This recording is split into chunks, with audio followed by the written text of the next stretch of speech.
Much Marcle é uma pitoresca vila em Herefordshire, Inglaterra, e lar de uma tradicional comunidade agrícola unida que remonta muitas gerações. É também o local de nascimento de um dos mais notórios assassinos em série do Reino Unido na era moderna.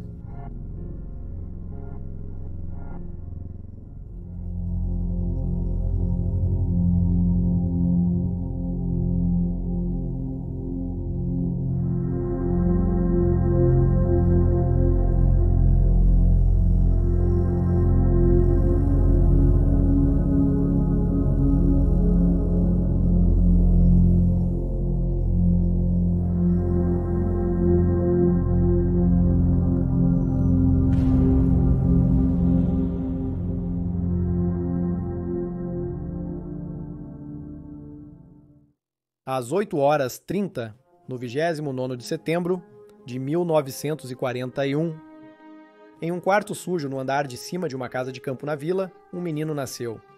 Seus orgulhosos pais, Daisy e Walter, o chamaram de Frederick Walter Stephen West. Ele era o primeiro filho sobrevivente deles, e com seus cachos loiros e olhos azuis deslumbrantes, deixou os moradores locais atônitos com o quão lindo bebê ele era. Ao longo dos próximos 10 anos, Daisy deu à luz mais 6 filhos, embora, infelizmente, seu terceiro filho, David, tenha morrido dentro de um mês após seu nascimento. Com o crescimento da família, os Wests se mudaram 2 vezes, estabelecendo-se finalmente na Moor Court Cottage, onde Fred West passaria o restante da infância. A família de 8 pessoas vivia em extrema pobreza, em uma casa de campo de 3 quartos sem água, encanada ou eletricidade, sustentando-se da terra. As instalações sanitárias eram um balde que tinha que ser esvaziado diariamente em uma fossa séptica cheia de ratos. Mas a casa, embora isolada, tinha deslumbrantes vistas panorâmicas do campo. Dos 6 filhos sobreviventes de Daisy, Fred era de longe o seu favorito e foi descrito pelos irmãos como o menino dos olhos azuis da mamãe. Fred, em troca, adorava sua mãe, e a dupla compartilhava um vínculo especial, beirando o insalubre. Fred nunca se deu bem com seu pai, que era muito mais próximo de seus outros filhos. Fred foi o primeiro a frequentar a escola local, mas tinha dificuldades educacionais e frequentemente se metia em problemas por desleixo. Ele também era implacavelmente provocado por seus colegas de classe. Fred tinha poucos amigos e era particularmente próximo de seu irmão mais novo, John, embora até ele o intimidasse às vezes. As crianças West passavam seus verões e tempo livre ajudando com as tarefas, e havia rumores de que os laços dentro da família se tornaram mais próximos do que o natural, e, em particular, o relacionamento entre Fred e sua mãe pode ter sido incestuoso. Mais tarde na vida, Fred também falou sobre as tendências pedófilas de seu pai com meninas jovens, e afirmou que era uma parte normal de sua infância, crescendo em Much Marcle, uma atitude que Fred levou para sua vida adulta. Quando Fred deixou a escola aos 15 anos, mal sabia ler ou escrever, mas logo encontrou emprego como ajudante de fazenda com seu pai, sendo depois acompanhado por seu irmão John. A essa altura, os cachos loiros de Fred haviam escurecido para um emaranhado de cabelos grossos, encaracolados e quase pretos. Nos fins de semana, os meninos West iam para Ledbury, onde encontravam outros garotos, fumavam, bebiam, comiam batatas fritas, e Fred se interessava mais pela aparência. Com seus olhos azuis penetrantes e cabelos escuros e encaracolados, era considerado pelas jovens da região o mais bonito da cidade. Porém, seu comportamento grosseiro e indelicado com as moças logo mudou a opinião delas sobre ele. Fred agarrava qualquer garota que lhe agradasse, mesmo sem o consentimento dela. Ele também se divertia roubando garotas de seus amigos. Aos 17 anos, Fred comprou uma moto que se tornou seu orgulho e alegria. Era uma James de 125 cc na cor malva. Mas na noite de 28 de novembro de 1958, Fred se envolveu em um acidente quando bateu sua moto em uma garota local chamada Pat Mans, que estava em sua bicicleta. Fred e Pat ficaram feridos.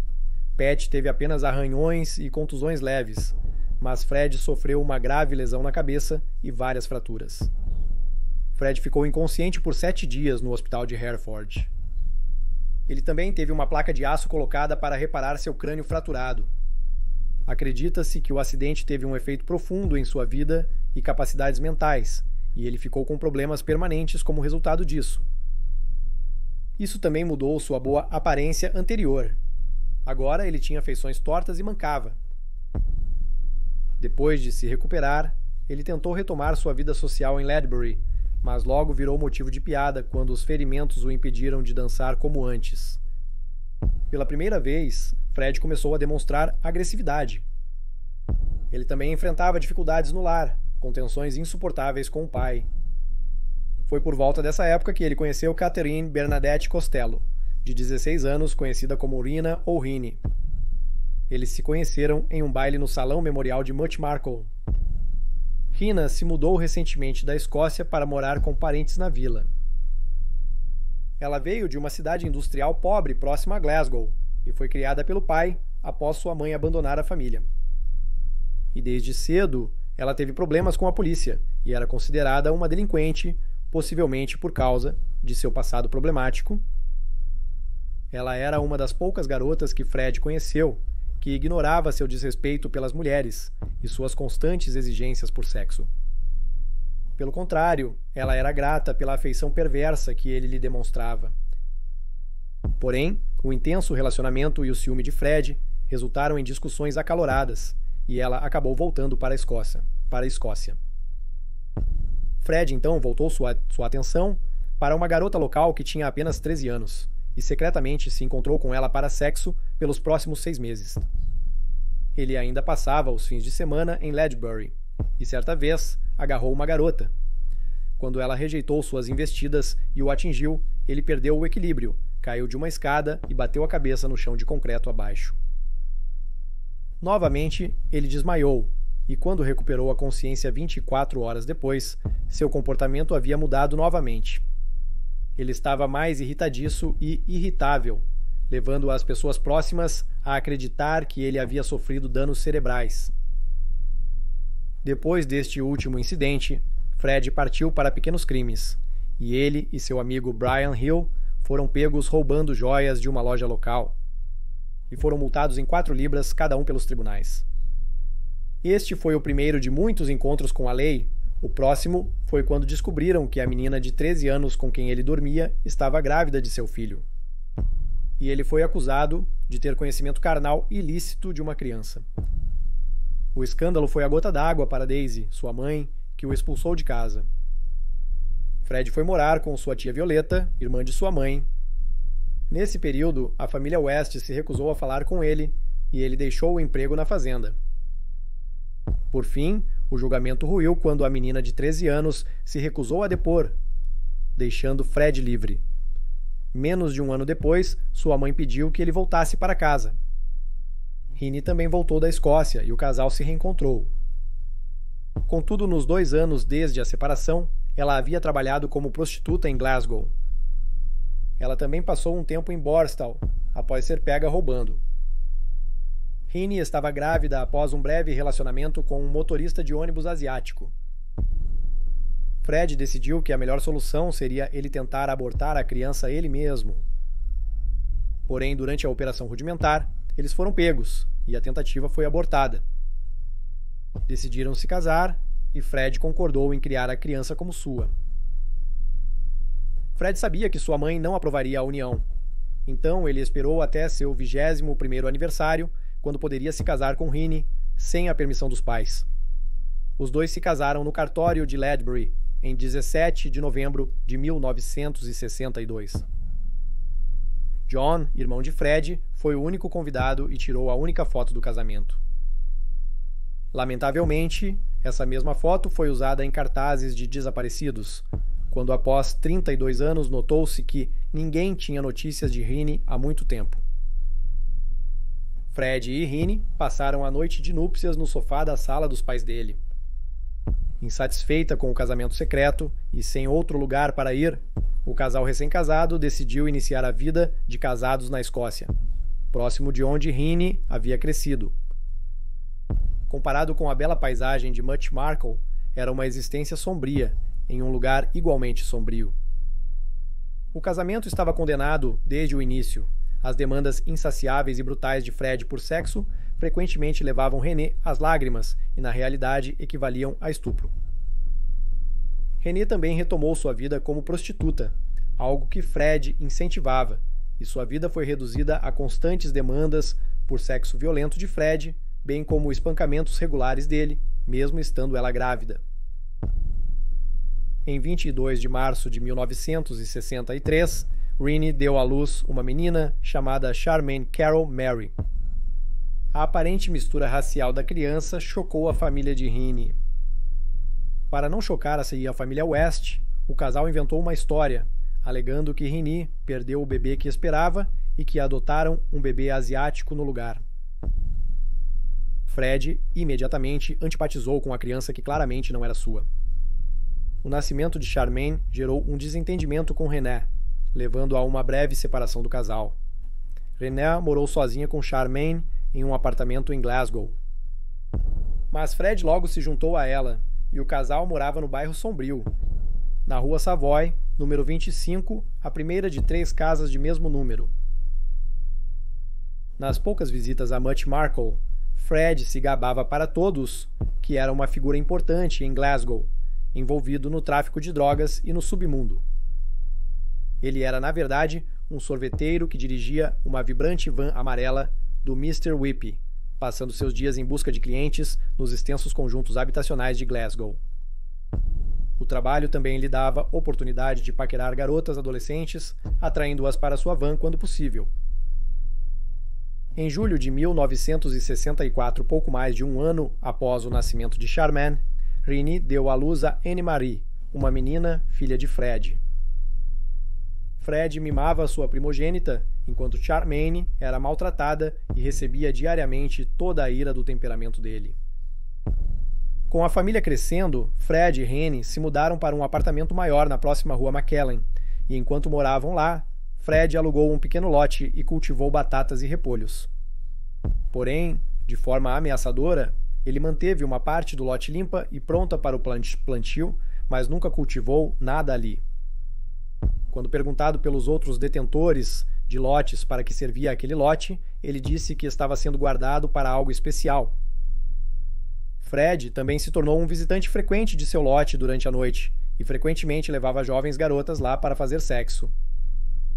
Suspeita-se que, quando Fred morava na região, ao menos 4 jovens garotas desapareceram sem deixar rastros, e muitos acreditam que sua trajetória assassina começou na Escócia. O lote teria sido um local perfeito para enterro. Infelizmente, talvez nunca saibamos com certeza, pois nos anos seguintes, a área foi arrasada, reurbanizada e agora é um cruzamento de 13 faixas da rodovia 1008. Durante seu tempo na Escócia, Fred teve muitos casos e gerou pelo menos um filho ilegítimo chamado Stephen. Um menino chamado Gareth também era conhecido por ser do Fred. Ele também foi responsável por uma tragédia ao atropelar e matar um menino com seu caminhão de sorvete. Após a morte do menino, Fred foi vilipendiado pelos locais e decidiu deixar Glasgow e retornar com Charmaine e Anne-Marie para Much Marcle. Nesse ponto, seu casamento estava abalado. Renée recusou-se a acompanhá-lo, preferindo ficar em Glasgow com seu novo amante. Renée se juntou a ele e o casal passou a morar no local de caravanas Willows, em Gloucester. No entanto, Renée frequentemente retornava à Escócia, e após uma dessas visitas, ela voltou para Gloucester com 2 amigas, Isa McNeil e Anna McFall. Ambas as meninas estavam infelizes em casa e queriam tentar encontrar trabalho e uma nova vida na Inglaterra. As 3 mulheres e os filhos de Renée foram recepcionados na estação de ônibus de Gloucester por Fred, que trabalhava em um matadouro. Ele as pegou em seu caminhão fedorento que ainda estava carregado com restos de animais. Os 4 adultos e 2 crianças viviam em sua pequena caravana, mas após semanas confinados e sem trabalho, as mulheres logo desejaram voltar para a Escócia. Elas também conviviam com um Fred grosseiro e imprevisível, cuja relação instável com Renée muitas vezes acabava em violência. Isa e Renée planejaram em segredo partir e contataram o ex-amante de Renée na Escócia, combinando que ele dirigiria até lá para buscá-las. Mas Anna, que se tornou muito amiga de Fred, contou a ele sobre o plano de fuga delas, e ele voltou do trabalho inesperadamente e pegou as mulheres fazendo as malas. Uma confrontação violenta ocorreu entre o homem, Rinnie, e Fred agarrou as crianças e se recusou a deixar Rinnie levá-las. No final, uma Rinnie, angustiada, partiu com Isa, sem seus filhos. Anna declarou que ficaria para cuidar das crianças. Ela se apaixonou por Fred e, em cartas para sua mãe, contou sobre a nova vida com ele, a mudança para uma linda casa e os planos de casamento. Isso era mentira, eles ainda moravam na caravana, e Anna, de 16 anos, lutava para cuidar de Charmaine e Anne-Marie, até que Fred as colocou em um abrigo. As meninas eram devolvidas a Fred por períodos curtos ou colocadas em adoção quando ele não as queria por perto. De volta a Glasgow, Rinnie sentia muita falta de seus filhos, e no verão de 1966 retornou à Inglaterra para buscá-los. Mas quando descobriu a total extensão do relacionamento de sua amiga Anna com seu marido, Rinnie foi consumida pelo ciúme e, em vez de voltar para a Escócia com seus filhos, ela os levou para um parque de caravanas próximo. Enfurecida pela traição da ex-amiga, ela roubou todos os seus pertences e iniciou uma onda de furtos. A polícia se envolveu e Rinnie tentou evitá-los voltando para a Escócia. Ironicamente, ela foi seguida e presa na Escócia por uma jovem Woman Police Constable de Gloucester, chamada Hazel Savage, uma oficial que 28 anos depois se tornou central na investigação de Fred West. Rinnie foi condenada por invasão de domicílio e roubo em Gloucester, recebendo 3 anos de liberdade condicional. Fred admitiu em depoimento no tribunal que morava com Anna MacPhail, mas planejava enviá-la de volta para a Escócia, para a Escócia e sustentar sua esposa. Após o julgamento, Fred continuou a equilibrar os relacionamentos entre Anna e Rinnie, mas a tensão desse arranjo, complicado, estava se tornando demais para Fred, e embora nunca tenha sido provado, acredita-se que ele começou a descontar suas frustrações em mulheres desavisadas na área.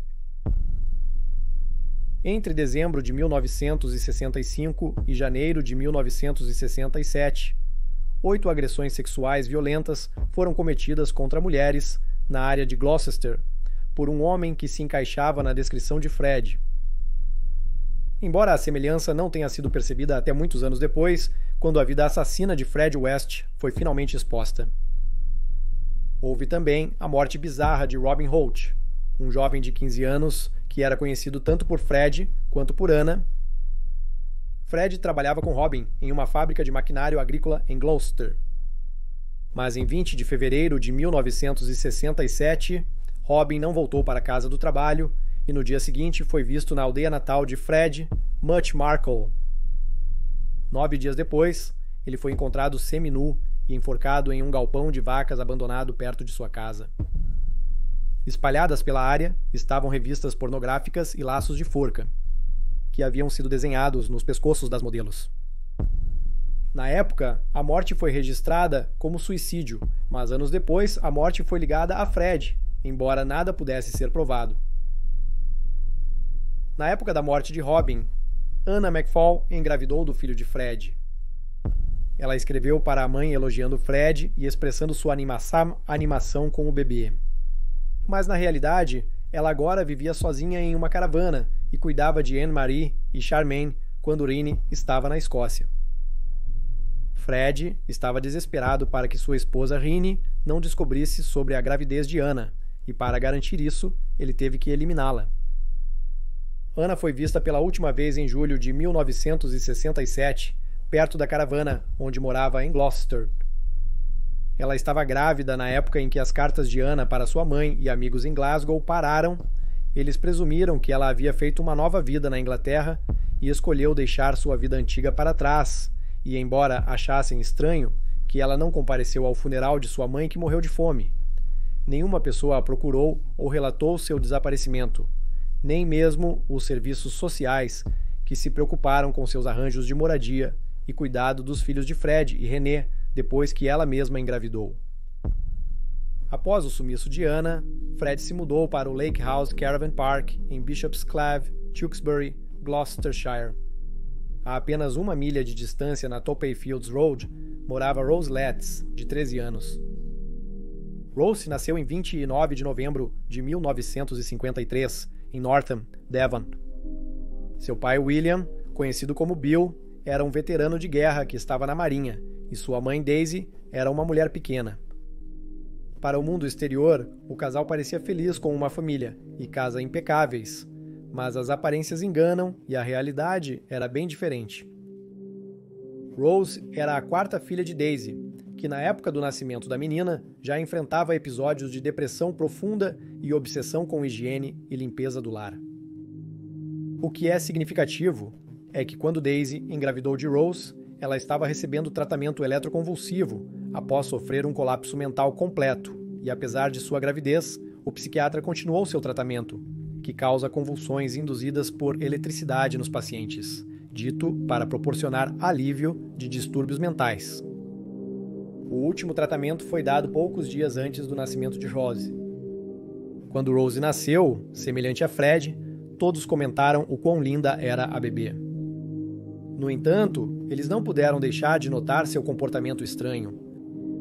Ela balançava a cabeça por horas, e as crianças mais velhas reclamavam, pois ela batia a cabeça no berço à noite regularmente. Conforme Rose envelheceu, ela continuou balançando a cabeça por longos períodos, induzindo um estado de transe. Ela era vista pelos irmãos como pouco inteligente, o que lhe rendeu o apelido de Rose a sonolenta.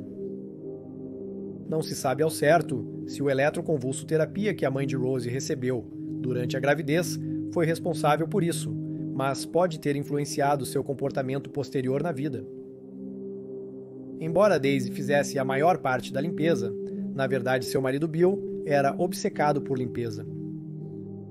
Ele insistia na inspeção regular das mãos e cabelos das crianças e embebia os tapetes em água sanitária para eliminar germes.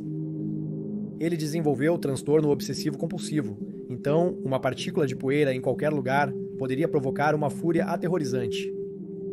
Bill também proibiu sua esposa de falar com qualquer pessoa fora de casa, temendo que ela pudesse ter um caso. Se descobrisse que ela já havia falado com um vizinho, ele a espancaria impiedosamente. Ele era igualmente brutal com seus filhos, assim como Daisy.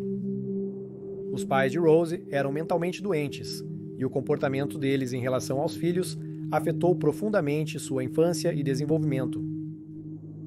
Bill também tinha um interesse doentio em sua filha mais velha, Patsy, e quando ela não aguentou mais e saiu de casa para se juntar às Rands, ele voltou sua atenção para Rose, que em seus anos formativos crescendo, acreditava que o comportamento de seu pai era normal.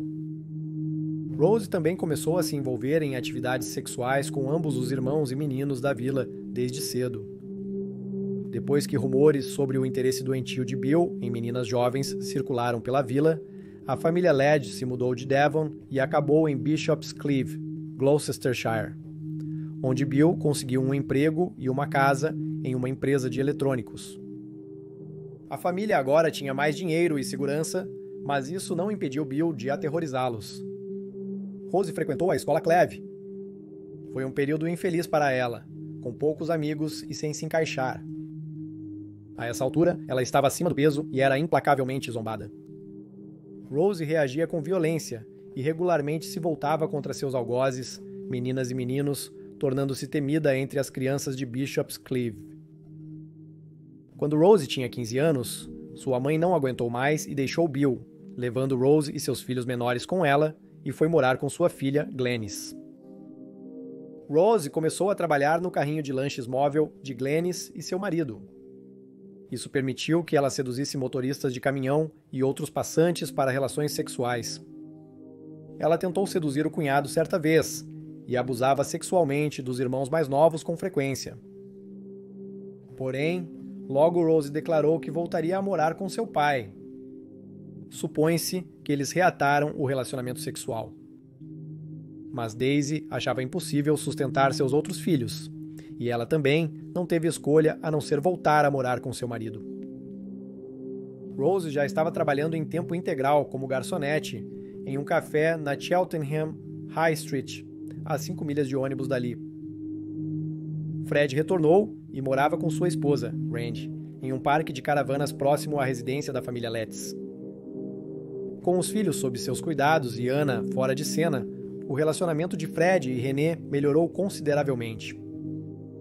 Contudo, isso não impediu Fred de perseguir garotas jovens, incluindo Mary Bastorn, uma garçonete de 15 anos em um café que ele frequentava. Mary desapareceu em 6 de janeiro de 1968. Ela foi vista pela última vez esperando em um ponto de ônibus na Bristol Road, Gloucester. Após o seu desaparecimento, uma grande busca foi iniciada, mas Mary nunca mais foi vista e o caso nunca foi resolvido. Após ser preso em 1994, Fred foi questionado sobre o desaparecimento dela, mas negou o envolvimento. Alega-se que Fred West admitiu em particular ter matado Mary, mas nunca revelou onde a enterrou, havendo uma forte possibilidade de que ela tenha sido mais uma de suas vítimas. Logo após o sumiço de Mary, a mãe de Fred faleceu. Depois do funeral, Fred foi acusado de roubo. Como resultado, ele perdeu o emprego e, após um breve período como esvaziador de fossas sépticas, tornou-se motorista de entrega para uma padaria local. Durante uma entrega em um pequeno café na Cheltenham High Street, a jovem Rose Letts, de 15 anos, chamou sua atenção. Uma noite, enquanto Rose esperava por um ônibus após o trabalho, Fred se aproximou dela e começou a conversar. Rose pensou que o homem mais velho e maltrapilho fosse um mendigo, mas conforme conversavam, sentiu-se lisonjeada com a atenção e descobriram que moravam a menos de 1 quilômetro um do outro. Pouco depois, ele a convidou para sair e se encontraram no pub Swallows em Bishop's Cleeve. Inicialmente, Fred disse a Rose que era um pai solteiro, cuja esposa o havia deixado e voltado para a Escócia, deixando-o com 2 meninas pequenas para cuidar. Renee ainda morava nas proximidades, após uma das brigas que levaram à separação do casal.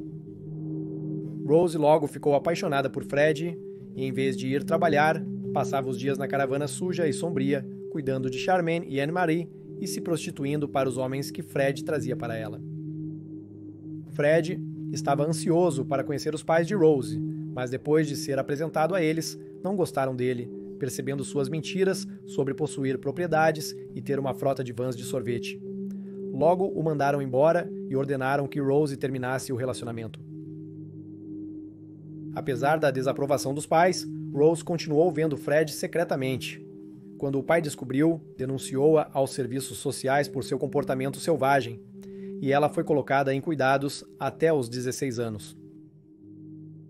Aos 16 anos, Rose deixou o abrigo, se reuniu com Fred e logo engravidou. Os pais de Lydia ficaram furiosos e ameaçaram deserdá-la caso ela não abortasse e terminasse com Fred. Ela recusou e foi morar com Fred em um apartamento alugado na Midland Road, Gloucestershire. No início, Rose estava ansiosa para brincar de família feliz e cuidar de Charmaine e Anne-Marie, mas isso logo se desgastou, e com sua gravidez avançando e as demandas de 2 crianças pequenas quase da mesma idade que ela, as rachaduras começaram a aparecer, e Charmaine, em particular, estava se tornando uma criança teimosa, que tinha pouco respeito por Rose. Para aumentar a tensão, em 17 de outubro de 1970, Ross deu à luz sua primeira filha, uma menina que chamaram de Heather Ross. Surpreendentemente, apesar de sua pouca idade, Rose parecia escapar da rede de serviços sociais, que deveriam ter monitorado sua capacidade de cuidar de um bebê e de 2 crianças mais velhas. Se as verificações tivessem sido feitas, a história poderia ter sido diferente, pois teriam percebido a terrível situação doméstica em que as 3 crianças se encontravam. Isso não foi ajudado quando Fred foi preso e acusado de roubo e delitos de trânsito, e foi preso por 6 meses e meio. Rose, de 17 anos, ficou sozinha, com poucos recursos, tentando sustentar 3 filhos pequenos. Durante esse período, ela tentou manter o controle distribuindo punições sádicas às crianças, em particular Charmaine. Rose não escondia sua ansiedade pelo retorno de sua mãe, Renee, para se ver livre das 2 garotas. Nesse período, Charmaine foi hospitalizada com uma feia ferida perfurante na perna, provavelmente causada por um surto violento de Rose. Mas, novamente, nenhum alarme soou, e os serviços sociais não foram informados. Apesar das dificuldades, Rose encontrou tempo para escrever cartas apaixonadas para Fred na prisão. Curiosamente, Rose assinava suas cartas como sua sempre adoradora esposa, mesmo com Fred ainda casado com Renée naquele período. Rose também visitava Fred frequentemente na prisão, muitas vezes levando as crianças. Foi logo após uma dessas visitas, por volta de 15 de junho de 1971, que Charmaine desapareceu. Rose contou aos familiares e vizinhos que Rinnie, mãe de Charmaine, a buscou para levá-la de volta à Escócia. Mas provavelmente Rose perdeu a paciência e matou a garota. Alarmantemente, a escola de Charmaine aceitou a explicação para seu desaparecimento, nunca questionando por que sua nova escola não solicitou seu arquivo, e simplesmente o destruiu após 3 anos. Quando Fred foi solto da prisão, em 24 de junho de 1971, acredita-se que uma das primeiras coisas que Rose lhe disse foi que ela havia matado Charmaine e ele precisava se livrar do corpo. Esse teria sido um ponto de virada no relacionamento do casal, e é provável que Fred confessou o assassinato de Anna McFall, e possivelmente Mary Bethorne, e esses terríveis segredos compartilhados os aproximaram como um casal assassino, ambos com a compreensão de tirar outra vida. Rose descartou friamente o corpo da menina no porão de carvão abaixo de sua casa, e Fred recuperou os restos e os enterrou em um buraco que cavou fora da porta dos fundos de seu apartamento. Nos meses seguintes, a tensão dos segredos compartilhados foi demais para Rose, que decidiu deixar Fred e voltar com Heather para a casa dos pais em Bishop's Cleeve. Mas quando ela chegou, seu pai a rejeitou, dizendo que ela tinha feito sua cama e agora ela deveria deitar-se nela. Mais tarde naquele dia, Fred apareceu e levou Rose de volta, ameaçando que se ela não voltasse, seu lugar em sua cama logo seria ocupado por outra mulher. Fred enfrentava outro problema: sua esposa Rinnie. Ela sempre mantinha contato para verificar o bem-estar das filhas, e durante uma visita deve ter notado o desaparecimento da mais velha. Rinnie chegou a visitar os parentes de Fred em Much Marcle para perguntar sobre o paradeiro da filha. Por volta da época da visita, acredita-se que Fred ofereceu levar Renée para ver Charmaine, mas antes a deixou extremamente bêbada no pub. Ele então a estrangulou em seu carro e levou seu cadáver de volta para 25 Midland Road, onde ele a cortou em pedaços e ensacou as partes. Ele então dirigiu de volta para um campo em Campley, perto de Much Marcle, onde enterrou os restos no mesmo local que Anna McFall. Assim como ela, ninguém sentiu falta de Rennie, que nunca foi dada como desaparecida. O desaparecimento dela só foi investigado muitos anos depois. Depois do homicídio de Rennie, os Wests voltaram à vida sórdida no apartamento. Rose trabalhava como prostituta em casa, algo que Fred incentivava. Ele costumava observar sua esposa com os clientes por um buraco na parede do quarto. Os filhos de Fred e Rose frequentemente testemunhavam atos sexuais, mas o casal parecia indiferente a essa exposição, que se tornou um estilo de vida para as meninas. Após Winnie e Charmaine saírem do caminho, Fred e Rose se casaram em 29 de janeiro de 1972. Na cerimônia, Fred não mencionou seu primeiro casamento, descrevendo-se como solteiro, mesmo tendo se casado com Rinnie no mesmo cartório. Os West passaram a lua de mel em Devon, próximo ao local de nascimento de Rose. Testemunhas que a conheciam afirmaram que o casal estava acompanhado de uma garota loira bissexual. Seu paradeiro e identidade até hoje são desconhecidos. Ao voltar para Gloucester, resolveram se mudar. A Midland Road era pequena demais para a família em crescimento e para o trabalho de Rose como prostituta. O senhorio Frank Zygermunt ofereceu-lhes uma grande casa geminada na Cromwell Street, a apenas algumas centenas de metros de distância. O endereço antes desejável caiu em desuso e a maioria das casas grandes foi convertida em quartos e apartamentos, frequentemente ocupados por estudantes. Mas o número 25 não havia sido convertido e era espaçoso, com garagem e porão. Era o lugar perfeito para Fred e Rose continuarem sua vida sórdida e expandir o trabalho de Rose como prostituta. Em particular, Fred planejava transformar o porão em uma câmara de tortura para seus clientes. Depois que os Wests se estabeleceram, eles começaram a receber inquilinos para ajudar a pagar as contas, e Rose rotineiramente tinha relações sexuais com a maioria deles. Um dos inquilinos começou a trazer a namorada para visitas. O nome dela era Linda Goff. Os West logo se tornaram amigos dela e ofereceram-lhe um trabalho informal como babá, pois Rose estava grávida novamente e precisava de ajuda em casa e com as crianças. Logo depois, em junho de 1972, Rose teve outra filha, que chamaram de May. Por volta dessa época, Fred e Rose começaram a abusar sexualmente de Anne-Marie, de 8 anos. Ambos a levavam para o porão sujo da rua Cromwell, número 25, dizendo que tinha sorte de ter pais tão carinhosos, fazendo-a acreditar que aquilo era o que todos os pais amorosos faziam com as filhas. Anne-Marie sofreu anos de terríveis abusos sexuais e físicos de ambos, Fred e Rose. Em novembro do mesmo ano, Fred e Rose estavam dirigindo no campo nos arredores de Gloucester, quando pegaram um caroneiro. Caroline Owens, de 17 anos, que morava com sua mãe e padrasto na vila de Cinderford. Após conversar com ela, eles lhe ofereceram um emprego de babá, e Caroline se mudou para a rua Cromwell. Rose, em particular, achou a jovem muito atraente, mas Caroline se cansou de suas investidas e da libertinagem sexual na casa e anunciou que estava saindo depois de apenas um mês. Porém, Rose estava obstinada em possuí-la, então o casal planejou sequestrá-la. Certa noite, após visitar seu namorado, Caroline aceitou carona dos West.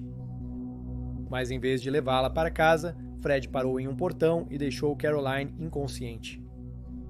Quando ela acordou, estava amarrada e amordaçada.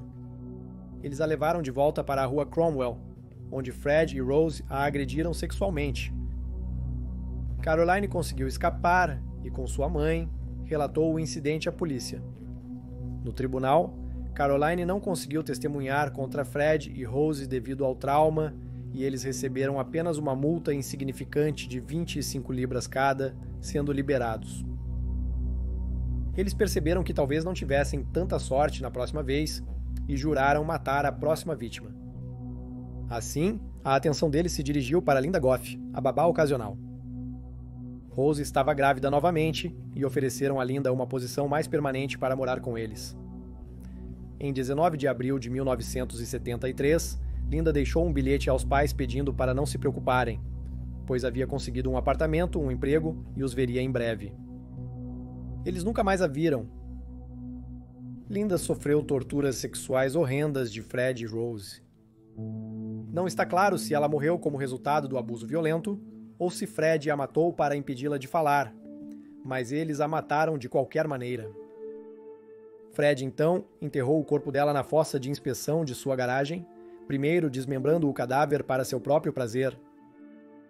Ele até guardou algumas partes como lembranças macabras antes de descartar o resto de seus restos, incluindo sua cabeça ainda amarrada e decapitada na fossa antes de cobri-la com terra e detritos.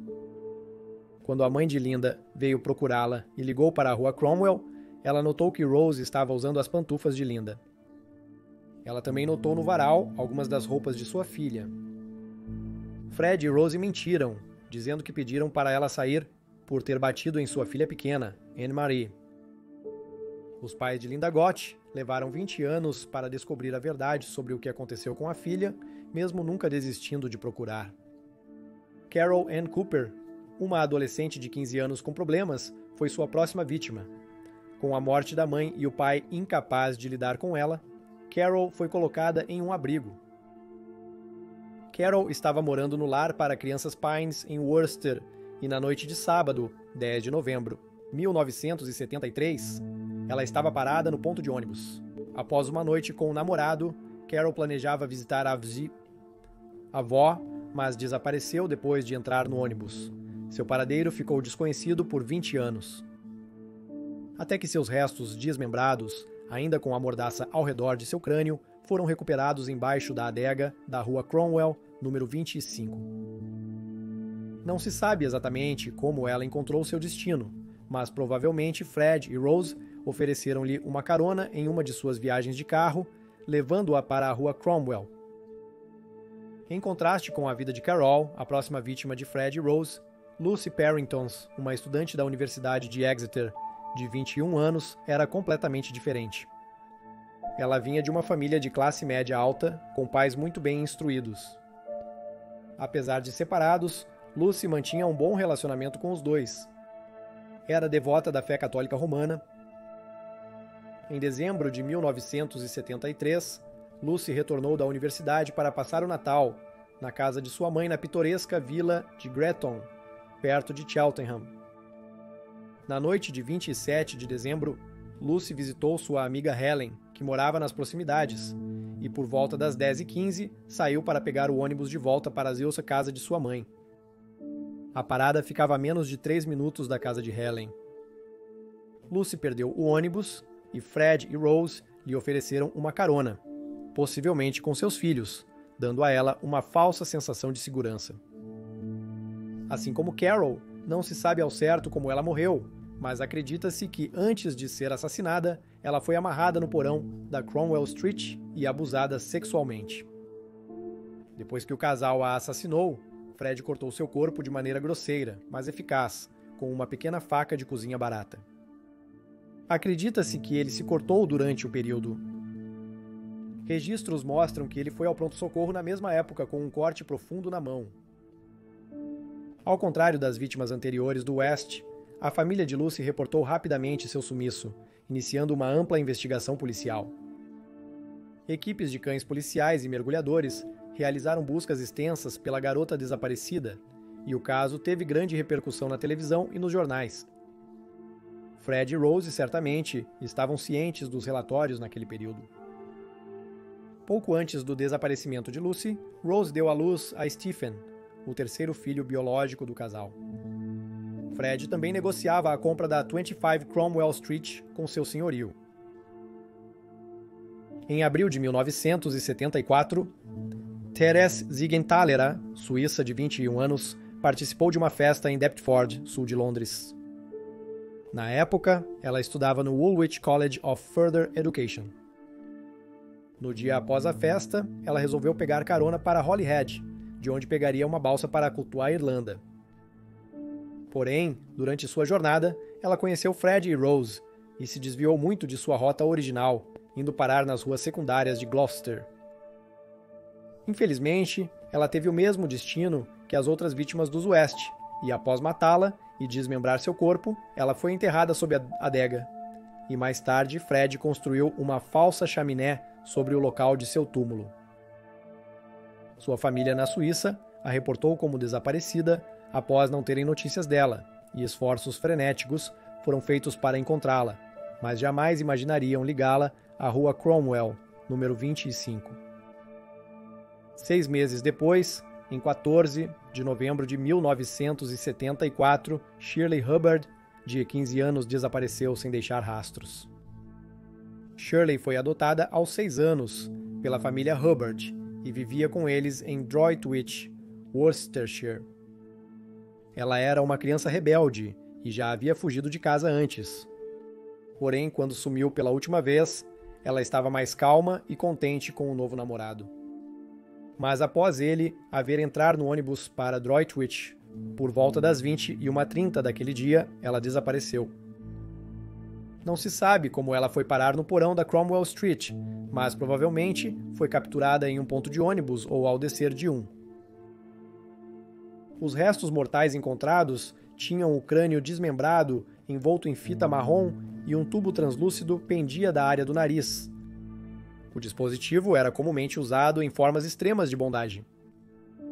Para a pobre Shirley, sua morte deve ter sido agonizante nas mãos desses dois terríveis criminosos.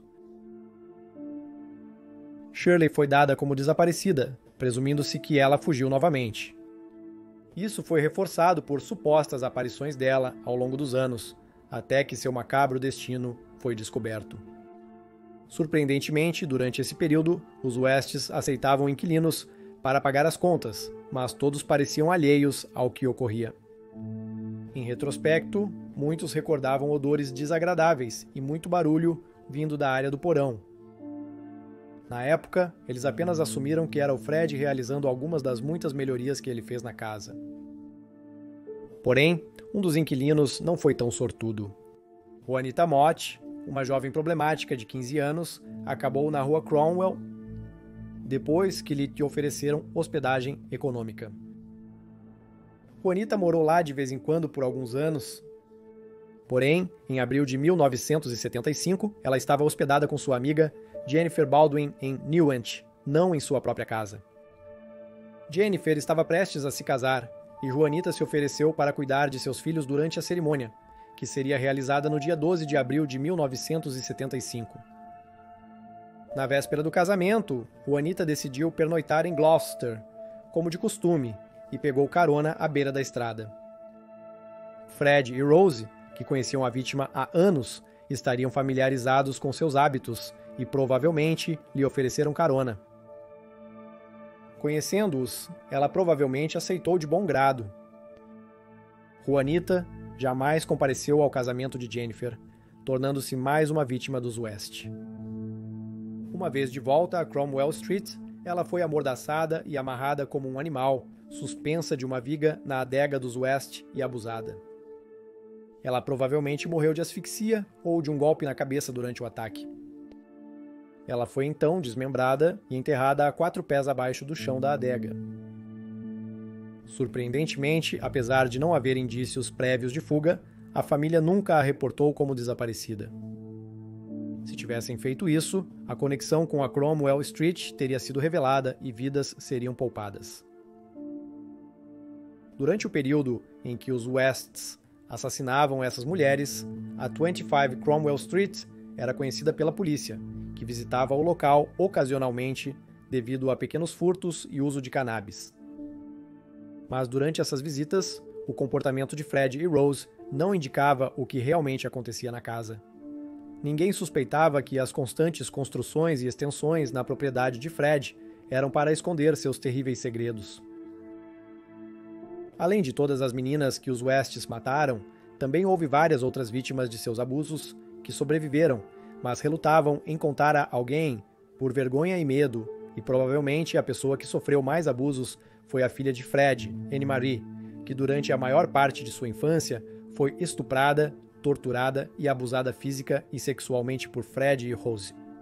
Rose foi particularmente cruel com a criança, pois tinha ciúmes de ela ser filha de Fred com outra mulher.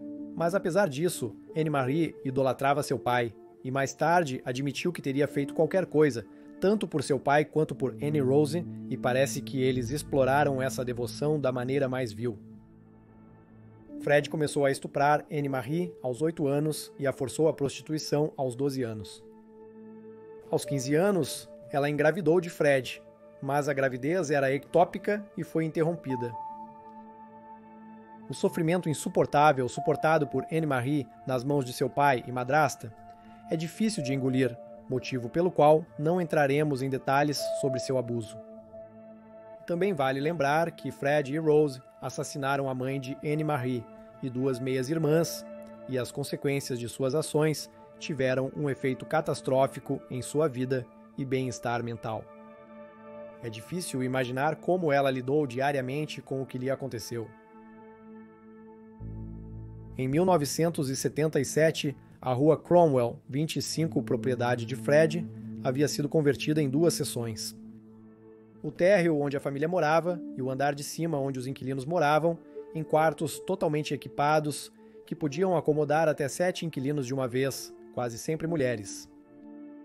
Fred também havia convertido o porão em quartos para as crianças. Isso deu a ele o disfarce perfeito para enterrar adequadamente os 5 corpos que estavam lá embaixo. Isso também significava que os quartos das crianças estavam separados dos adultos, deixando Fred e Rose livres para se entregarem à sua tortura sexual sem perturbações. Rose poderia entreter seus clientes em uma área adaptada, com bar, televisão e um buraco espião para Fred observar. Eles também possuíam uma vasta coleção de vídeos pornográficos caseiros envolvendo Fred, Rose e seus clientes, com a possível inclusão de algumas vítimas. Além desses, eles tinham vídeos ilegais de pornografia extrema. envolvendo crianças e animais. Rose também anunciava seus serviços em revistas de contato íntimo. E tanto Fred quanto Rose estavam em contato com casais com interesses sexuais semelhantes. Uma das inquilinas era Shirley Robinson, uma prostituta bissexual de Gloucester, que se tornou amiga de Rose e alugou um dos quartos. Shirley, com apenas 18 anos, logo se envolveu sexualmente com Fred e Rose. Rose estava grávida novamente, não de um filho de Fred, mas de um cliente das Índias Ocidentais. Pouco depois do anúncio de Rose, Shirley descobriu que também esperava um filho de Fred. No início, Rose estava bem com a notícia, mas depois que sua filha mestiça Tara nasceu em 9 de dezembro de 1977, Rose ficou cada vez mais ciumenta de Shirley, afetando seu relacionamento com Fred, que começou a se arrepender de ter se envolvido tanto com Shirley. O bebê deveria nascer em 11 de junho de 1978, data que nem ele nem a mãe chegariam a presenciar. Shirley foi estrangulada na Cromwell Street próximo à data do parto. Não se sabe se Fred ou Rose cometeram o assassinato, e ao contrário da maioria de suas outras vítimas, não houve tortura sexual envolvida. Os West queriam se livrar de Shirley e seu bebê, pois representavam uma ameaça para o relacionamento deles. Com a adega cheia, Fred cavou um buraco no Jardim dos Fundos e enterrou os restos dela lá. Shirley havia sido desmembrada de uma maneira particularmente brutal e frenética. Ela havia sido escalpelada, e acredita-se que seu bebê não nascido foi retirado dela, talvez numa tentativa vã de mantê-lo vivo. Anos depois, seu pequeno esqueleto foi achado junto aos restos mortais da mãe. Em uma reviravolta insensível, o West tentou reivindicar benefícios de maternidade em nome de Shirley. No entanto, a reivindicação foi rejeitada, após investigações revelarem que Shirley não morava mais na Rua Cromwell. Nenhuma outra pergunta foi feita, e os Wests disseram a qualquer um que perguntasse sobre o paradeiro de Shirley que ela tinha fugido para a Alemanha. Ninguém denunciou o desaparecimento de Shirley ou questionou sobre seu bem-estar. Após o assassinato de Shirley, Fred e Rose reataram e decidiram ter outro filho.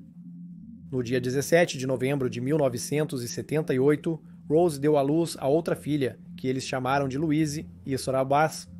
Embora o nome de Fred estivesse na certidão de nascimento, é provável que um dos clientes de Rose fosse o pai. Em maio de 1978, Bill, o pai de Rose, faleceu aos 60 anos. Sempre houve um boato de que Bill se tornou um dos clientes de Rose, pois ele frequentava a Rua Cromwell. Embora nunca totalmente comprovado, uma coisa é certa, poucos lamentaram a morte de Bill, e ele está enterrado em uma sepultura anônima em Cheltenham. Pouco após a morte de Bill, em agosto de 1979, os West fizeram outra vítima.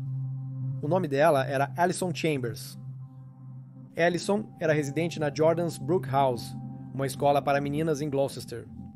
Essa casa acolhia jovens problemáticas expulsas de outros locais de cuidado. As meninas que moravam lá tinham cerca de 15 anos, proporcionando a Fred e Rose o ambiente perfeito para atraírem jovens de volta para a Rua Cromwell. Alison, de 15 anos, era uma menina muito infeliz, que vivia em um mundo de fantasia onde tudo era perfeito. Rose se tornou amiga dela e ouviu seus problemas, e junto com Fred, cruelmente se aproveitaram da vulnerabilidade da jovem ingênua, prometendo-lhe uma vida no campo em sua fazenda.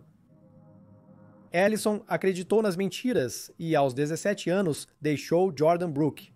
Escreveu para a mãe, dizendo que estava morando com uma família acolhedora, cuidando de 5 crianças. É provável que ela já mantivesse um relacionamento sexual com Fred e Rose. Pouco após se mudar para a Cromwell Street, Alison foi brutalmente assassinada, desmembrada e enterrada no jardim. Quando os amigos perguntaram aos Wests sobre o paradeiro dela, Rose disse que ela estava morando em sua fazenda inexistente. Mais tarde, ela mudou isso ao dizer a um amigo que queria visitá-la que Alison havia saído para morar com parentes. Como ocorreu com outras vítimas, A polícia não investigou o desaparecimento dela, pois após ser dispensada dos cuidados, não era mais considerada vulnerável. Em 1980, Anne-Marie teria 16 anos. Durante quase toda a vida, ela sofreu abusos físicos, mentais e sexuais dos pais, sendo explorada como prostituta infantil. Sua existência miserável se tornou insuportável, e pouco antes de seu 16º aniversário, ela finalmente conseguiu escapar da vida terrível e foi morar com amigos. Rose deu à luz a outro filho chamado Barry, totalizando 5 filhos dos West vivendo na Cromwell Street após a saída de Anne-Marie. A mais velha era Heather, de 10 anos. Com a saída da irmã mais velha, Fred voltou sua atenção para ela. Como informado a Anne-Marie, ele disse a Heather que o pai tinha o direito de ter relações sexuais com ela. Ela também era regularmente espancada por Fred e Rose. Nos próximos 2 anos, Rose deu à luz mais 2 filhos. Rosemary Jr. em 1982 e Luciana em 1983. Fred não gerou nenhum desses filhos. Acredita-se que tiveram o mesmo pai indiano ocidental que Tara. Com a família crescendo, cada vez mais trabalho era acumulado sobre os filhos mais velhos, e Heather, May e Chara regularmente cozinhavam, limpavam e costuravam. Heather, em particular, estava sentindo a pressão das tarefas que lhe eram dadas, bem como o abuso que estava sofrendo, e ela se tornou cada vez mais retraída. A aluna, antes estudiosa, agora se metia em problemas escolares. Ela também começou a beber e fumar, e aos 12 anos foi pega roubando em lojas, e também era muito desconfiada de homens ou de atenção masculina. Fred e Rose provocavam cruelmente sua filha, dizendo que ela deveria ser lésbica. Heather foi a primeira das crianças mais velhas dos West a fugir, mas logo voltou para apanhar. Stephen foi o próximo a fugir, mas, diferente de pais comuns, os West nem tentaram procurá-lo ou denunciá-lo como desaparecido. Eles o deixaram dormir ao relento por 3 semanas, até que ele voltou, como Heather, para apanhar. Apesar dos terríveis abusos em casa, Heather era inteligente e no verão de 1986 estava prestes a fazer seus 8 exames certificado de ensino secundário. Heather estava determinada a passar nos exames para conseguir um emprego aos 16 anos e sair de casa. Mas agora, seus pais eram o assunto da escola, e Rose, em particular, era objeto de fofoca devido a alguns de seus filhos claramente não serem amigos. Contudo, os filhos de West foram doutrinados a não comentar sobre sua infeliz vida familiar. Contudo, Heather deixou algumas coisas escaparem, deixando seus pais furiosos. Essa indiscrição pode ter selado seu destino. Heather, cada vez mais desesperada para fugir, perguntou a sua irmã Anne-Marie, agora casada, se poderia morar com ela.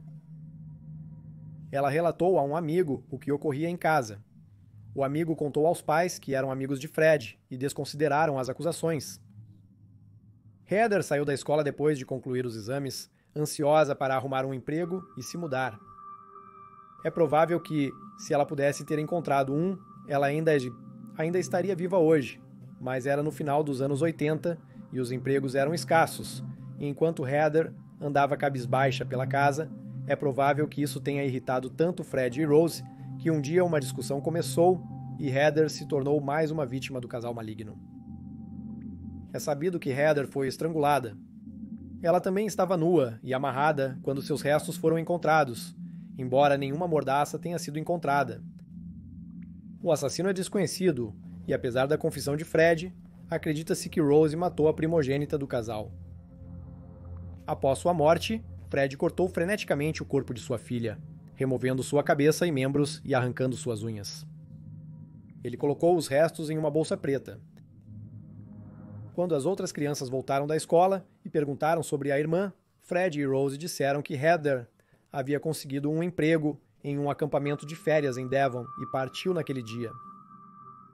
Fred pediu ao seu filho Stephen para ajudá-lo a cavar um buraco no jardim, pois queria instalar um lago de peixes. Stephen mal sabia, ele estava cavando um buraco para enterrar sua irmã. Depois que Stephen notou que o buraco que ele cavou havia sido preenchido, Fred calmamente disse a ele que mudou de ideia sobre o lago e depois colocou um pátio no local. Após a partida de Heather, Fred se voltou para May, mas ela rejeitou com fúria seus avanços sexuais. As apalpadelas constantes diante de Rose viraram motivo de piada entre eles. Assim como ele fez com Heather, Fred acusou May de ser lésbica e as tensões entre o par estavam tensas. May encontrou um namorado e 4 meses depois de se conhecerem, ele se mudou para a rua Cromwell. May revelou mais tarde que isso a protegeu de ser estuprada por seu pai, embora, eventualmente, Fred e Rose pediram para o casal sair, e eles conseguiram comprar uma nova casa longe da rua Cromwell. Descobriu-se mais tarde que, aos 5 anos, May foi estuprada por John, irmão de Fred, embora Fred nunca tenha abusado sexualmente. Mais recentemente, escreveu um livro sobre sobreviver à sua infância com Fred e Rose. Nos anos após o assassinato de Heather, Fred e Rose pareciam ter se acalmado um pouco. Rose não trabalhava mais como prostituta e não recebia mais inquilinos, e o casal, que teve algumas visitas dos serviços sociais, estava ansioso para apresentar ao mundo exterior a imagem de uma vida respeitável. Apesar das tensões no casamento dos West, houve um momento em que Rose se mudou temporariamente para um quarto alugado próximo à escola dos filhos mais novos. Ela estava cansada das constantes demandas de Fred por sexo, e sem que Fred soubesse, Rose também começou a namorar outro homem. Mas tudo se tornou irrelevante quando, em agosto de 1992, a polícia invadiu a rua Cromwell, número 25, e prendeu Fred sob suspeita de estuprar e abusar sexualmente de sua filha 13 anos. A prisão também fez com que os outros filhos dos West fossem levados para a assistência social. Rose também foi presa, mas depois liberada, embora ambos tenham sido acusados. Fred por estupro e sodomia, e Rose por incentivar relações sexuais ilegais e crueldade contra uma criança. Mais tarde, descobriu-se que Fred e Rose tiraram Louise da escola, e a escola acreditou em Rose quando ela disse que ela tinha ido morar com um parente. Na verdade, Louise sofria abuso dos pais, que temiam que ela revelasse a verdade aos colegas da escola. Embora Fred e Rose tenham ameaçado sua filha de que a família seria desfeita se ela contasse a alguém, eventualmente Louise confidenciou a um amigo que contou à sua mãe, que então alertou a polícia. Durante o tempo em que Fred estava sob custódia, Rose fez uma tentativa mal sucedida de se matar. No entanto, estranhamente, Rose também mudou sua atitude em relação a Fred. Ela o visitava regularmente em sua casa de fiança em Birmingham, e aqueles que os testemunharam juntos disseram que eles pareciam um casal de adolescentes apaixonados. Era como se as acusações, em vez de destruir o casamento dos West, o tivessem revivido. Muitos consideraram isso uma tentativa manipuladora de Rose para manter Fred calado sobre o envolvimento dela no abuso da filha. No tribunal, o casal West negou as acusações. O juiz declarou que os 3 filhos mais novos, incluindo Louise, se recusaram a testemunhar contra os pais enquanto estes estavam juntos no banco dos réus. O que significa que o caso desmoronou e vereditos de não culpado foram registrados. No entanto, os serviços sociais não permitiram que seus filhos pequenos voltassem a morar com eles. Em vez de lutar pelo retorno de seus 4 filhos mais novos, eles desistiram deles e limparam seus quartos de roupas e brinquedos e jogaram tudo fora. Eles até falaram em ter mais filhos, mas como Rose havia sido esterilizada após seu último filho, isso precisou ser revertido primeiro. Rose foi operada, mas felizmente não engravidou de novo. Apesar de Fred e Rose acreditarem ter escapado de seu último encontro com a lei, não sabiam que a polícia investigava o paradeiro de Heather, sua filha primogênita. Eles perguntaram sobre o paradeiro dela durante a investigação do abuso de Louise e estavam preocupados com o quão vagos e indiferentes eles estavam sobre onde estava a filha deles. Na verdade, a detetive Hazel Savage, que investigava o caso, lembrou-se de Fred West de quando era uma jovem policial e foi designada para buscar a primeira esposa dele na Escócia, que seria julgada por roubo. Durante a viagem de volta para Gloucester, Rinnie confidenciou à policial Savage contando-lhe vários detalhes sobre sua vida complicada e degradante com o marido Fred. Savage encontrou Fred no julgamento de Riney, lembrando-se do que ele havia lhe contado anos atrás. A detetive Savage não deixaria essa situação passar. Havia muitas discrepâncias na história dos West, e ela se determinou a descobrir o que aconteceu com Heather. Ela desconhecia os horrores que encontraria depois. Mas uma coisa é certa: se não fosse pela determinação dela em chegar à verdade, é provável que os Wests teriam se safado de seus crimes. Aparentemente, nos 6 anos após a prisão de Heather, em 1992, eles não mataram mais ninguém e ficaram completamente fora do radar da polícia. Para aumentar a preocupação com Heather, um dos filhos dos West foi ouvido por um assistente social na casa em que estava, dizendo que Heather estava enterrada sob o pátio, e o comentário foi relatado à polícia. Em 25, a polícia, com um mandado de busca, tocou a campainha na rua Cromwell, número 25, para vasculhar o jardim como parte da investigação sobre o desaparecimento de Heather West. Tanto Fred quanto Rose foram levados para interrogatório. Pouco depois, Fred confessou ter assassinado sua filha Heather e a enterrado no quintal da rua Cromwell. Ele os acompanhou até a casa para mostrar onde cavar.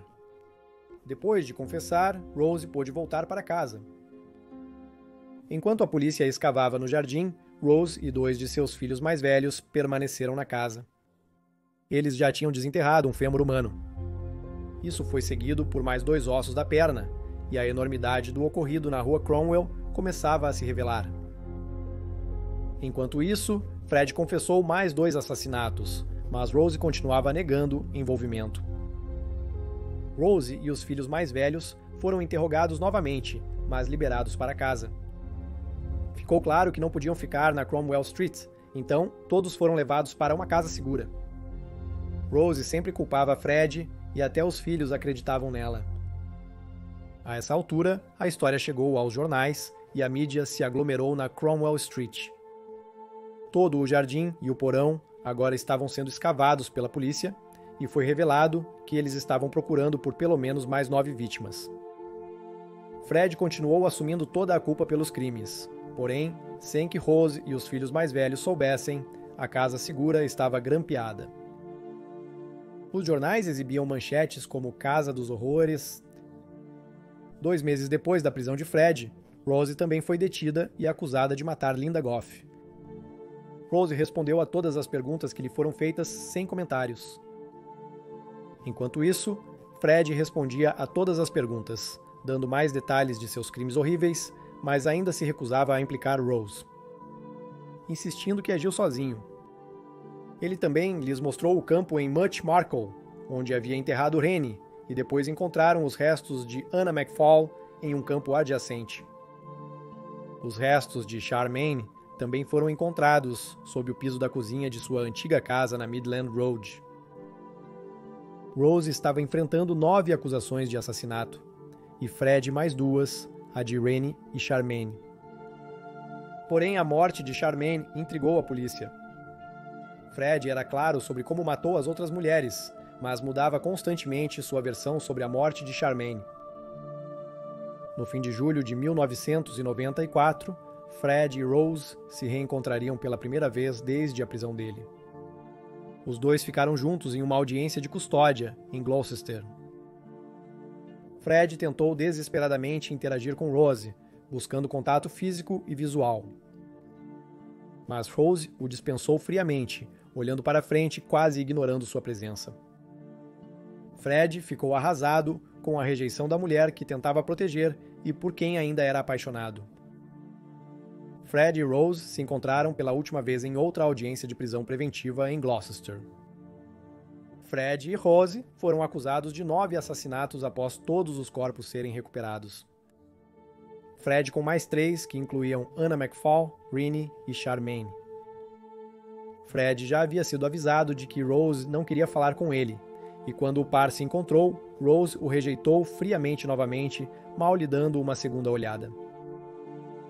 Fred agora era um homem quebrado, não porque havia sido acusado de assassinato em série, mas por causa da rejeição de Rose. ele não ouvira uma palavra de encorajamento dela desde sua prisão. Ele enviou constantes mensagens através de Stephen e Anne-Marie para dizer a Rose que a amava, mas não recebeu resposta, caindo em uma profunda depressão e sendo frequentemente ouvido chorando em sua cela. Ele estava sob custódia na prisão de Winson Green e, como prisioneiro, tinha direito a certo conforto, possuindo uma cama de solteiro com o luxo de um sistema de música, colcha de cama e fronhas próprias. Apesar da existência sombria, Fred tirou o máximo proveito dela e até pôs cortinas nas janelas gradeadas. Em 1º de janeiro de 1995, Fred tomou café da manhã e foi ao pátio de exercícios, onde escolheu seu almoço. Ele então voltou para sua cela e escreveu uma nota para Rose que dizia: "Para Rose, feliz ano novo, querida. Todo o meu amor para sempre e sempre." Às 11h30, ele pegou sua refeição e a levou para sua cela, onde ficaria sozinho por 1 hora para comê-la. Mas, em vez de comer sua comida, Fred puxou os lençóis de sua cama e os rasgou em tiras, que ele trançou juntas para formar uma ligadura forte.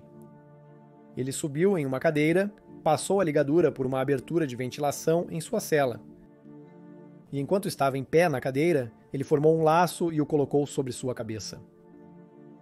Ele então chutou a cadeira para longe. O pescoço de Fred não quebrou imediatamente, indicando um estrangulamento lento e doloroso. Fred ficou pendurado por 55 minutos até que os guardas foram verificar. Quando descobriram suas ações, tentaram desesperadamente salvá-lo. Mas já era tarde demais. Na parede de sua cela, Fred havia arranhado as palavras: "Freddy, o assassino em massa de Gloucester", como se fosse algo de que ele se orgulhava. Ele também deixou várias cartas que nunca enviou, expressando o quanto amava Rose. Após a morte de Fred, houve críticas por parte das famílias das vítimas sobre como Fred pôde ter permissão para se matar e privá-las de um julgamento sobre as mortes de seus entes queridos. Além disso, em uma jogada extraordinária, a heroína do caso, Hazel Savage, estava conversando com um agente sobre escrever suas memórias sobre o caso por um valor de $1 milhão, e após uma investigação sobre sua conduta, ela foi afastada do caso. Surpreendentemente, os filhos mais velhos de Fred, Anne-Marie, May e Stephen, lamentaram profundamente a morte do pai, apesar dos anos de abuso sofridos. Contudo, Rose não demonstrou emoção ao saber da morte do marido. Ela provavelmente percebeu que teria que assumir a responsabilidade pelos seus crimes e os de Fred, o que pode ter motivado sua equipe jurídica a se esforçar para retirar as acusações. Afinal, Rose não admitiu nada, e Fred inicialmente insistiu que ela não estava envolvida. Mas agora ele se foi. Os juízes decidiram que havia provas suficientes para prosseguir com o julgamento de Rose. Além das acusações existentes, foi adicionada mais uma, o assassinato de Charmaine, de 8 anos, totalizando 10 acusações de assassinato contra ela. Após a morte de Fred, houve pouca simpatia por ele, mesmo que os detalhes completos dos crimes não tivessem sido tornados públicos. Ele era odiado pelo público, com teorias da conspiração de que os oficiais da prisão conspiraram ou auxiliaram em seu suicídio. Mais tarde, revelou-se que não havia evidências disso, mas eles agiram corretamente, após encontrar Fred enforcado. Fred havia pedido para ser enterrado em Much Marcle, no lote da família. Ele até deixou um desenho do que queria em sua lápide. Em perfeita paz, ele espera por Rose, sua esposa. Claro, isso estava fora de questão, e após sua morte, o corpo de Fred foi mantido em um congelamento profundo por 3 meses. Nenhum diretor de funerária ou igreja concordou em enterrá-lo.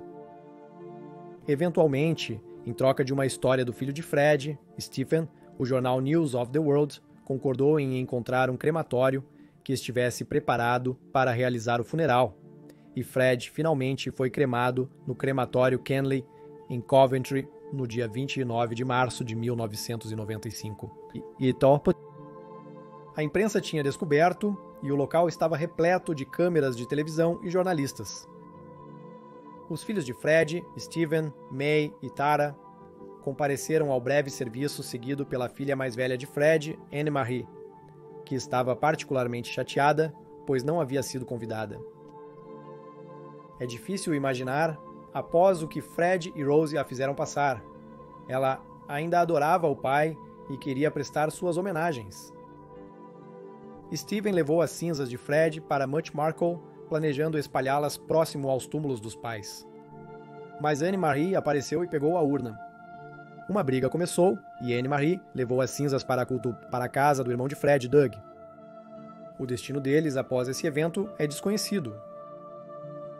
Rose não se importou com o destino do marido e continuou a protestar sua inocência, apoiada por seu filho mais velho, Stephen. May e Tara acreditavam firmemente que ela era inocente e que seu pai era o culpado por todas as mortes. Naquele momento, eles desconheciam o real envolvimento da mãe.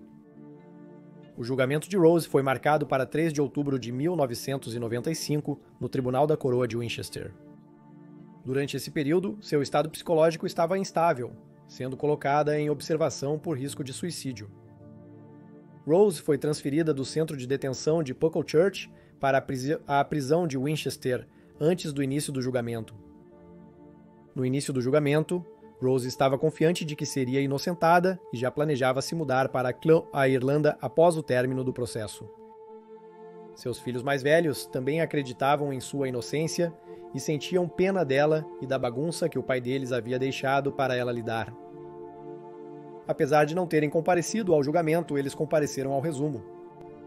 Mas, crucialmente, Anne-Marie decidiu testemunhar contra Rose. Seu relato foi angustiante e ela ficou tão angustiada após sua aparição no banco dos réus que tentou cometer suicídio sem sucesso. Durante a investigação dos crimes de Fred e Rose, também veio à luz que o irmão de Fred, John, também esteve envolvido em estuprar e torturar Anne-Marie e estava prestes a ser julgado. Assim como Fred, ele se enforcou antes do início do julgamento. Acredita-se que ele estava ciente e provavelmente envolvido nos crimes de Fred e Rose. Em resumo, Brian Leverson, pela acusação, descreveu Rose como uma mulher forte e engenhosa, que era obcecada por sexo e era a parceira perfeita para Fred West. Mas como os 3 macacos de bronze, ela alegou não ter visto, ouvido ou falado nenhum mal, apesar de viver em uma casa onde mulheres eram estupradas, mutiladas e enterradas. Ele afirmou que a morte de Fred foi o maior presente que poderia ter dado a Rose, pois significava que ele não seria interrogado e, provavelmente, provado em tribunal como mentiroso e cúmplice dela. Ele concluiu que Fred e Rosemary West eram companheiros perfeitos e eles estavam nisso juntos. Claro, a defesa discordou, mas a essa altura, algumas das evidências e declarações de testemunhas, em particular de Caroline Owens e Anne-Marie, eram avassaladoras. Em 21 de novembro de 1995, o júri considerou Rose culpada pelo assassinato de Charmaine, sua filha Heather e Shirley Robinson. Em seguida, eles se retiraram para deliberar sobre o veredicto das outras 7 vítimas. Ao retornar, Rose foi considerada culpada em todas as acusações. O juiz Mantel ordenou que Rose se levantasse. Ele então disse: Rosemary Pauline West, em cada uma das 10 acusações de assassinato das quais você foi unanimemente condenada pelo júri, a sentença é de prisão perpétua. Se depender de mim, você nunca será libertada. Rose foi levada sem demonstrar emoção, desaparecendo do mundo exterior para sempre. Os crimes de Fred e Rose parecem ficção. É impossível compreender como 2 seres humanos podem ser tão cruéis e sádicos. O caso deles também é muito raro. Eles eram um casal aparentemente feliz, com uma hipoteca e uma família, vivendo no meio de uma cidade, em uma rua onde cumprimentavam alegremente seus vizinhos diariamente. Em uma casa localizada perto de um centro comercial e uma delegacia que centenas de pessoas passavam todos os dias, completamente alheias aos horrores que estavam acontecendo lá. Eles também eram raros por nenhum estar sob a influência de drogas ou álcool. Os crimes que cometeram foram apenas para satisfazer seus depravados desejos sexuais, e embora ambos tivessem uma inteligência abaixo da média, eles não eram mentalmente incapacitados. Uma coisa que eles tinham em comum eram suas infâncias abusivas e as tendências pedófilas de seus pais, e no caso de Fred, possivelmente sua mãe também. Eles não tinham limites morais, especialmente em relação aos próprios filhos. Muitos sugeriram que o acidente de Fred na adolescência pode ter mudado sua personalidade, mas Rose não tinha tal desculpa. É certo que Fred e Rose assassinaram diversas outras garotas. Infelizmente para suas famílias, Fred já faleceu e não pode mais contar suas histórias, enquanto Rose ainda alega inocência e tenta, sem sucesso, recorrer da sentença. Uma assassina em série é rara, mas uma que faz de sua própria filha uma vítima é quase inédito. Desde o momento em que Rose matou Charmaine quando tinha apenas 17 anos, guardando seu corpo para Fred se livrar quando saiu da prisão, eles se tornaram uma equipe, um coquetel letal de segredos e mentiras que criou um vínculo entre eles mais forte do que qualquer voto de casamento. Sim, eles falharam em vários momentos. Seus crimes permaneceram despercebidos por mais de 2 décadas. Entre 1972 e 1992, os filhos dos West visitaram o pronto-socorro incríveis 31 vezes com várias lesões. No entanto, ninguém pensou em investigar a família.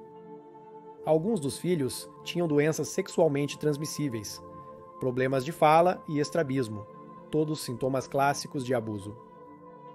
Os serviços sociais foram alertados que as crianças West eram deixadas sozinhas com frequência na Cromwell Street. Apesar das visitas à família, nenhuma providência foi tomada. Outra falha surpreendente foi que 6 das 12 vítimas conhecidas de Fred e Rose nunca foram relatadas como desaparecidas por suas famílias e amigos. No caso de Heather, porque ninguém da família extensa de Fred e Rose nunca questionou onde ela estava. Uma coisa é quase certa, através da vasta zona rural ao redor de Gloucestershire e Hertfordshire, existem muitos mais horrores escondidos que um dia alguém irá encontrar. Se Fred tivesse vivido, provavelmente teria revelado alguns desses segredos. Mas com Rose West, as chances de aliviar o sofrimento de muitas famílias cujos entes queridos desapareceram são tão prováveis quanto ela admitir sua culpa ou mostrar algum remorso por suas vítimas. A casa na Cromwell Street já não existe mais. Anos após a descoberta dos corpos, o conselho demoliu a casa, que agora é uma passarela de concreto. A família de Rose não a visita mais na prisão, e ao longo dos anos, alguns deles falaram sobre sua vida como filhos dos serial killers mais malignos da Grã-Bretanha, Fred e Rosemary West. Obrigado